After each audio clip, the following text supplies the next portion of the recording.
most popular video by far here on the Rider Guide channel is our 7 rider mistakes video, a topic blatantly stolen from the scooter genius at Arcanine Rides. Oh wait, that's me. My original common mistakes video and the one on this channel now have close to 2 million combined views. That's a lot of riders we've helped.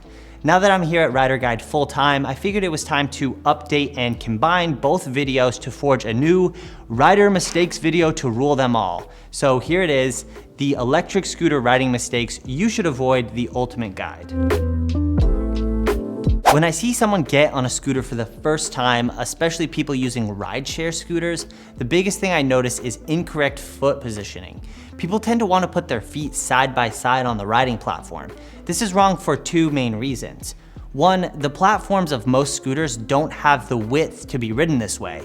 You end up hanging the sides of both of your feet off the edge of the deck.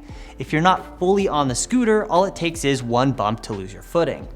2, this is a poor position for acceleration and braking because you aren't balanced. It's especially dangerous for braking as you can very easily get thrown over the handlebars. You should ride with your feet staggered, one forward and one back. The foot you have forward will be based on whether you are naturally regular or goofy footed. To find out which stance you should use, do a running jump. The foot you push off of the ground with is your dominant foot and should be the foot to the rear of the scooter.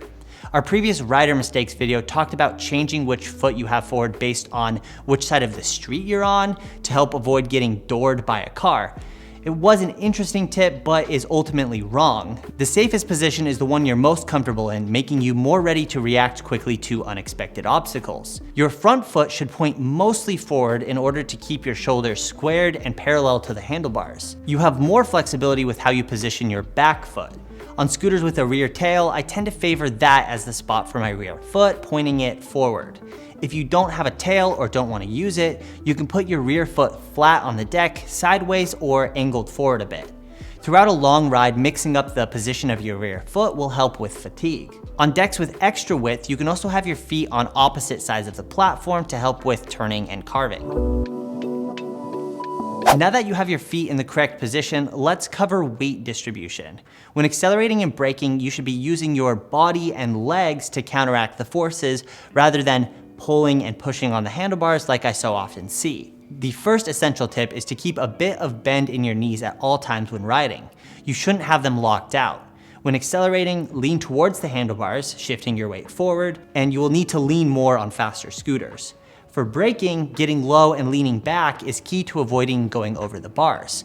You'll also stop more quickly with proper technique. Again, you shouldn't be yanking back on the handlebars. If you're doing it properly, you'll feel that your legs and feet are taking most of the braking force. Shifting acceleration and braking forces to your feet will also help prevent stem failure on your scooter. The majority of turning and cornering will be done by shifting your weight as well. Turning is mostly done by leaning the whole scooter, not by turning the handlebars.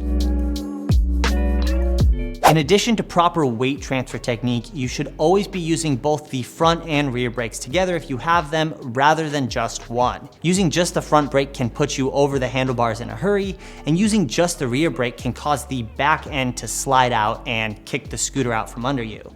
Apply an equal pressure to both brakes while leaning back and you'll be able to come to a stop on a dime on most scooters. Scooters with a single brake lever typically have a combo of front mechanical braking and rear electronic braking or vice versa, and don't typically go fast enough to warrant mechanical brakes in front and back, so you don't have to worry about these issues. Scooters don't have the tire diameter or the geometry to be stably ridden one-handed at any speed. You will wobble and fall, just don't do it. Don't be dumb, don't end up on the ground. It's a simple rule.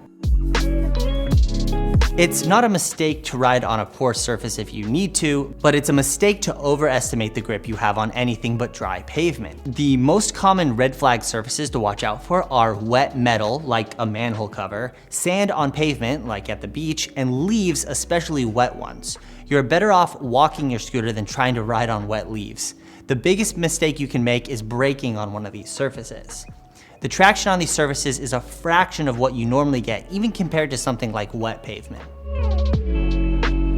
Out of the box, there's no guarantee that your scooter will be set up correctly, so taking it right out to ride without going through the proper setup steps is a mistake. In general, you should tighten everything before riding, especially any bolts or screws that are essential to the integrity of the scooter. You should also adjust your cockpit for a comfortable ride and adjust your brakes for reliable braking. Cockpit adjustment involves making sure your throttle, brake levers, and other buttons are in positions where you can reach everything quickly and comfortably. If your instincts need to take over, you need to make sure that you can grab the brakes quickly and intuitively. There are two big mistakes I see in cockpit setup. First is setting up a trigger throttle too vertically. This is less of an issue currently as trigger throttles are going out of style a bit, but you shouldn't have your trigger throttle set way up high so that you have to reach up awkwardly to accelerate. Scooter photos often show these throttles sticking straight up, but you should have it much more flat where it's easy to reach and switch between it and the brakes. Thumb throttles should be set up a comfortable distance from the grip to avoid fatigue.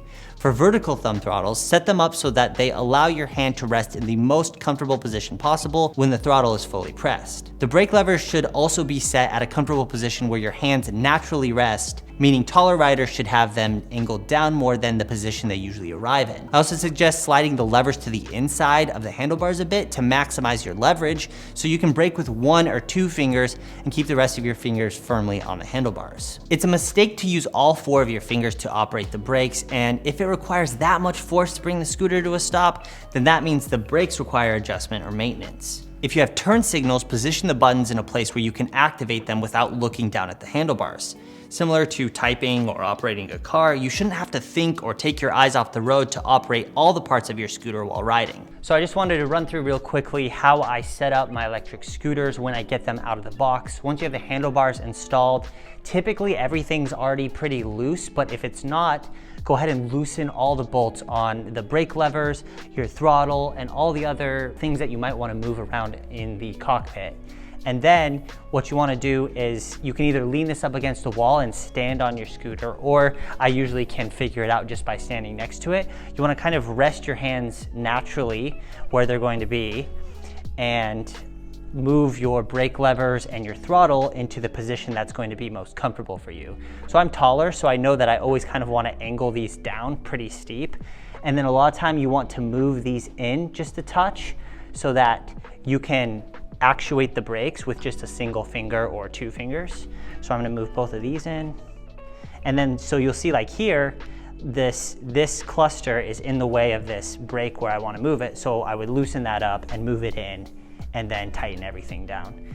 And once you have everything in place, then you just tighten all the bolts and you're locked and ready to go. If you have mechanical disc brakes with a cable, you'll need to make sure that that cable is adjusted properly out of the box and every few days if you're riding regularly. Check out the link in the description for our video on how to adjust mechanical brakes. And there you go. Once you get the hang of it, scooter riding isn't overly complicated, and by avoiding just a few key errors, you can make sure that you start out on the right foot until everything I talked about here is just second nature. If you want all the best electric scooter guides, info, and reviews, then get subscribed to this channel. If you're watching this and you don't have your own scooter yet, then check out our video going over our favorite electric scooters, which will be in the end card. Leave a like if this helped you out, and stay frosty.